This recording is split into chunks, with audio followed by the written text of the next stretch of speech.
साध संगत जी, प्रेम से कहना धन निरंकार जी।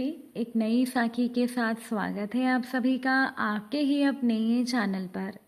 आज की साखी का विषय है कैसे भगवान ने अपने भक्त का ऋण चुकाया। तो चलिए सुनते हैं आज की ये साखी। साध संगत जी, बहुत पुरानी बात है। एक गांव में एक सेठ और सेठानी रहा करते थे।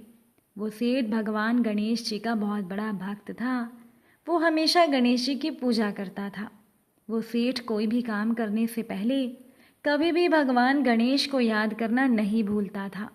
भगवान गणेश भी सेठ पर बहुत प्रसन्न थे। अब एक बार भगवान गणेश जी रूप बदलकर सेठ के खेतों के पास से गुजर रहे थे। उस समय भगवान को भूख भी लगी थी, तो गणेश जी ने सोचा कि कुछ खा लेता हूँ। और ये तो उसी सेठ का खेत है जो नियमित रूप से मेरी पूजा करता है। अब भगवान को भूख बहुत ज़ोरों की लगी थी, इसीलिए भगवान गणेश ने गेहूं के कुछ दाने तोड़कर खा लिए। गणेश जी ने सेठ के खेत से गेहूं के 12 दाने तोड़े थे। तभी भगवान को एहसास हुआ कि ये मैंने कैसी भूल कर दी। मैंने सेठ से बिना पूछे ही उसकी खेतों से गेहूं के दाने खा लिए।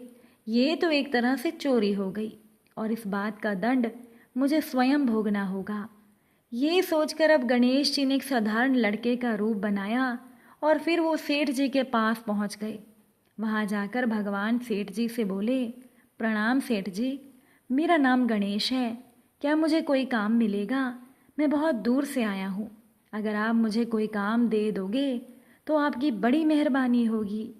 सेठ जी बोले, गणेश, मैं तुझे काम तो दे देता, पर आजकल मेरे काम में बहुत घाटा चल रहा है।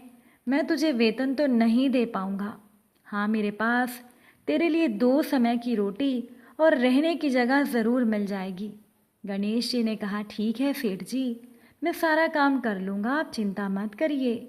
अब भगवान गणेश जी नौकर के रूप में सेठ के यहाँ नौकरी करने लग गए। वो घर और दुकान का सारा काम संभालते थे, जिससे कि सेठ बहुत खुश था। अब एक दिन सेठानी जब अपने हाथ राख से धो रही थी, तो नौकर बने भगवान ने सेठानी को टोका और कहा, सेठानी जी, जब तक हम अपने हाथों को मिट्टी से नहीं धो लेते तब तक हमारे हाथ साफ नहीं होते। इसीलिए आप अपने हाथों को राख की जगह मिट्टी से धोया कीजिए। सेठानी गुस्से में बोली, तू एक नौकर होकर मुझे ये समझाएगा? तेरी हिम्मत कैसे हुई? मैं अभी तेरी शिकायत सेठ से करती हूँ। सेठानी सेठ जी से बोली कि सुनिए, मैं जब अपने हाथ राख से धोने लगी थी तब इस गणेश ने मुझसे कहा था कि मैं अपने हाथों को मिट्टी से धोया करूं। क्या ये बात सही है? सेठ जी बोले कि गणेश, बात तो तू सही कह रहा है। जब तक मिट्टी से हाथ नहीं धो लेते तब तक हाथ साफ नहीं होते। सेठ सेठानी से बोले, ये गणेश तो बहुत समझदारी की बातें करता है, ये हमारा भला सोचता है। फिर सेठानी सेठ जी से बोली, सेठ जी, कल मुझे गंगा स्नान के लिए जाना है, क्या आप मेरे साथ चलोगे? सेठ जी सेठानी से बोले, तुम एक काम करो, कल गणेश के साथ ही गंगा स्नान के लिए चली जाना, मुझे कुछ ज़रूरी काम है। गणेश ने कहा, ठीक है सेठ जी, आप चिंता मत करो, मैं सेठानी जी का पूरा ध्यान रखूँगा और इन्हें अच्छे से गंगा स्नान भी करवा दूँगा। अगली सुबह सेठानी गणेश के साथ गंगा घाट पर पहुंचती है। सेठानी गंगा के किनारे पर ही बैठकर स्नान कर रही थी। गणेश जी ने जब ये देखा तो वो वहां गए और सेठानी जी को बीच गंगा में डुबकी लगवाकर वापस किनारे पर ले आए। अब इस बात से सेठानी को बहुत गुस्सा आया। उन्होंने गणेश से कहा, ये तुमने क्या किया? मैं किनारे पर बैठकर ही स्नान करना चाहती थी, मुझे डुबकी नहीं लगानी थी।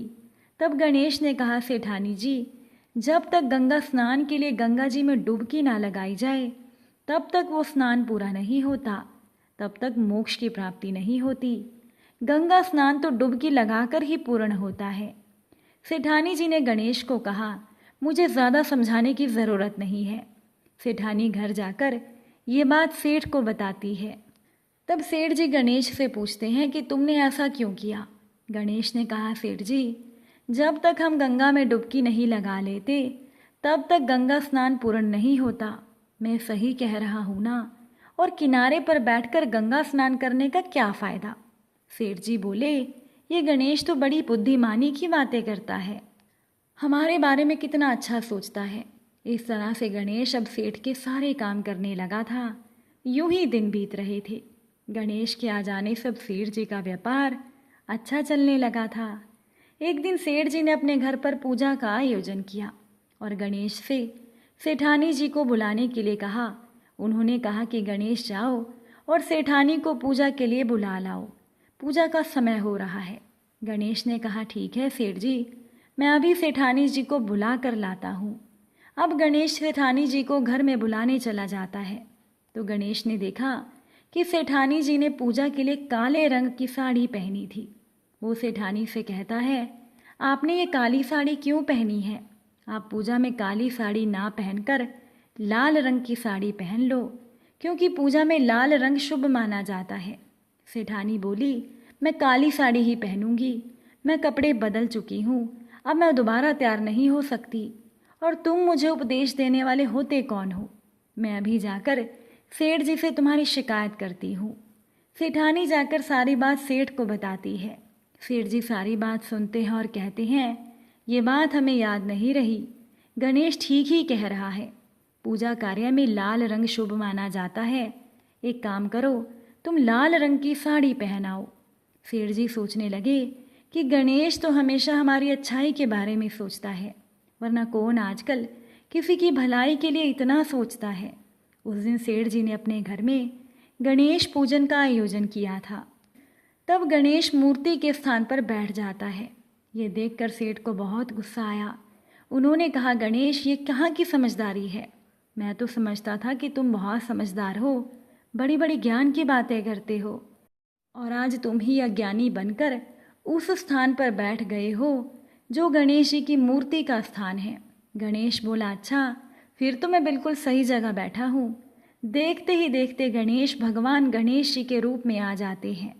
ये देखकर सेठ हैरान हो जाता है और कहता है, प्रभु, आप एक नौकर के रूप में, हमसे बहुत बड़ी भूल हो गई है प्रभु, हम आपको पहचान नहीं पाए, हमें माफ़ कर दीजिए। सेठानी बोली, प्रभु, मैंने आपको नौकर समझकर ना जाने आपको कितना कुछ कह दिया, मुझे माफ़ करें। भगवान गणेश बोले, तुम दोनों यूं ही परेशान हो रहे हो, मैं तो स्वयं आपके घर पर नौकर बनकर आया था। मैंने सेठ के खेत से गेहूं के 12 दाने चुरा कर खाए थे, इसीलिए मैं उसी का ऋण चुकाने के लिए तुम्हारे घर में नौकर बनकर आया था। मेरा आशीर्वाद हमेशा तुम पर बना रहेगा। तुम्हारे घर में धन, वैभव और समृद्धि की कोई कमी नहीं होगी। तुम इस लोक के सुखों को भोगकर अंत में स्वर्ग को प्राप्त करोगे।